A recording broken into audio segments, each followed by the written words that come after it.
Toledo, I'm Michael Rourke, the garden guy. Annuals versus perennials. Anybody know what those are? The difference between the two are? I can tell you, and I'm going to tell you right now. An annual is something that will only grow for one season, and then it's done. It's not going to do anything for you anymore. It can't rest over the wintertime and come back up the next season, and you'll have a beautiful flower or a beautiful tomato. It ain't going to cut that way. I used to think that annually meant that, you could plant something in the ground and it'd come up annually. Well, that was wrong. Annual ryegrass dies out after the first year. Annual flowers will die out after the first killing frost in the fall. A perennial is something that you drop in the ground and it'll come back year after year after year. But the difference between those two is annuals are going to give you their full glory in one season, where a perennial is only going to give it to you in the next 3 to 5 years. For instance, this columbine that's right next to me here, gorgeous plant, but it's going to come back year after year after year. It's only going to bloom, though, one time of the year, and that's going to be about early to mid-spring. It's going to be one of the first colors that you're going to get from a perennial flower.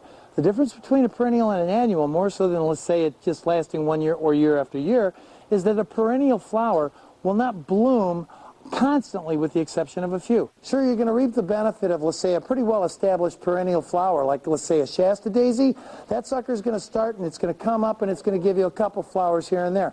But it'll take about 3 to 5 years before you have the full glory from that, as opposed to, let's say, well, our vegetable garden. The vegetable garden is an annual garden, too. It's only going to grow during the growing season itself. Sure, you got to amend the soil. You got to make it look really, really nice and clean. Let the itty-bitty roots take their own course.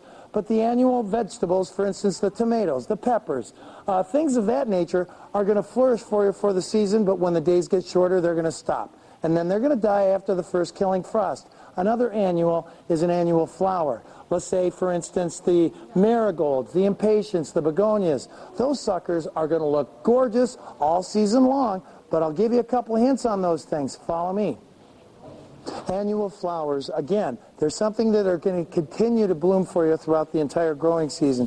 For instance, there's a couple of fallacies that people generally want to continue to follow. One of them is the impatiens. Oh no, impatiens are only going to grow in the shade. They're not going to grow in the sun. Au contraire.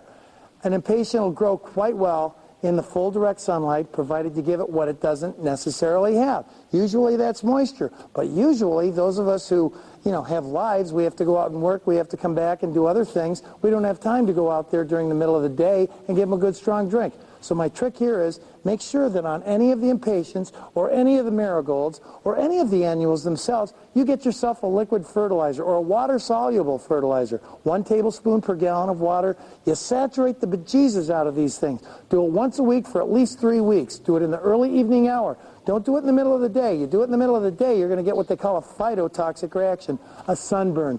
So you do it once a week for 3 weeks and then leave it alone. These impatiens will be knee-high before the 4th of July. When they're knee-high or when they're that tall, you're going to shade the soil. The soil is going to be cooler. If the soil is cooler, you're going to have more moisture in there. They're going to love the sunlight. So the difference between an annual and a perennial flower will come up year after year after year, and they'll flourish even more or build up even more throughout each year. Where an annual flower gives you the full glory in one season, and then it's dead after the first killing frost. For Better Toledo, I'm Michael Rourke, the Garden Guy. Don't forget to watch me here, 1 to 4 every Wednesday, right here on Fox Toledo.